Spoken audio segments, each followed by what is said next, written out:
Hey guys, didn't see you there. I was just testing around a little bit, making sure the cannon works here before the video. But I guess welcome back for another cannon release. This right here is a 100 stack at DaLabi 2-sec button spam efficient nuke parallel fusion.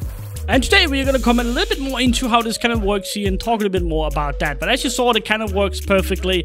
We did run out of sand though, that's why it didn't work at the last if I had that in. But it seemed to work out pretty well. And here's my ult. I used the pressure plate. I should actually use the button, but it's, you know, whatever. So I'm already really excited about releasing this cannon. I have gotten so much good feedback from the other cannons out. I'm really excited about this. I'm really excited.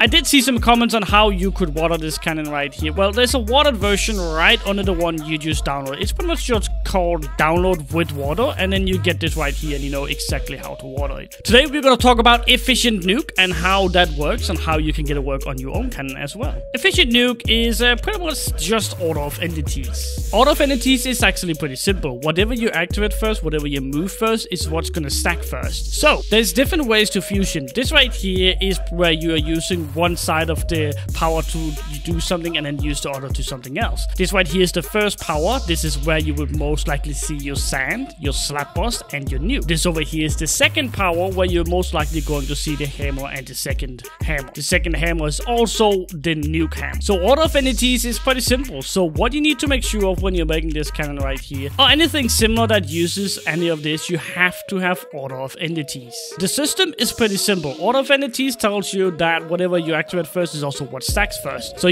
all you gotta do is to make sure that the nuke is coming after the sand. If you don't tick off the nuke after the sand have fallen or is in a fallen state, you are going to get your nuke in the middle of a stack. I made a very detailed video on how to efficient nuke, but I'm just gonna quickly say in this video right here that if you have any trouble with nuking with your cannon, look into order of entities. You need to make damn sure that the nuke is taking off after the sand have fallen, and I mean all the sand is in a falling state. But when that is set, let's go ahead and go a little bit more into the cannon. This down here is the entire barrel. This is where all the magic happens. So over here we have our one-shot sand. This right here is very important if you want to nuke, because the red sand or the one-shot sand is what keeps the second hammer inside a block above the nuke. If you don't have the red sand or the one-shot sand, it is not going to work. Over here we have the hammer coming in right next to the red sand. We also have a booster right here. This right here is making sure that it is getting shot all the way over to this block right here. So now that it's landing right where the the trapdoor is, we should be good to go. Then we have the sand over here, and we are using a game tech comp. We are using a carbide comp. It is not something that I used in previous videos, but I'm gonna come more into why this comp right here and how it works and stuff like that in a later episode. But what you need to know now is that this right here, the sand, the carbide right here, is moving quickly back and forward like this, like to side,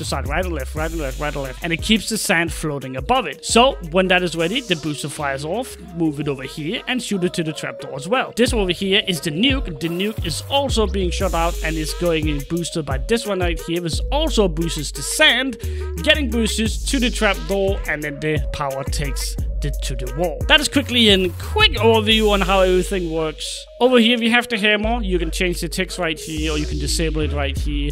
Just make sure that you are not disabling the nuke if you want the nuke on, of course. This right here is the nuke, so make sure if you want to disable the hammer that you do something like that if you really want to. On top of our nuke, which is located right here, we have the slap bus. Now the slap bus is what makes sure that you can get rid of slaps and stuff like that. Now if you want to learn how to reverse with this cannon right here, it is also coming into another video. But what I can tell you now, if you want to reverse with this cannon right here, you need to mess around, because we are using this to take off two different things, as I told you before. So if you want to reverse up, you're going to need the hammer to be at the bottom and the slap at the top. That way it's more efficient, but it is still possible with having a slap boss at the bottom. It's just not a lot of slap boss, so you can't really get that far up. But again, it's going to come into a later episode on how we can change the different ticks. All the ticks should be the same over here on all the cannons, so we shouldn't have any issues on just making one video for all of them. But this right here was a 2-sec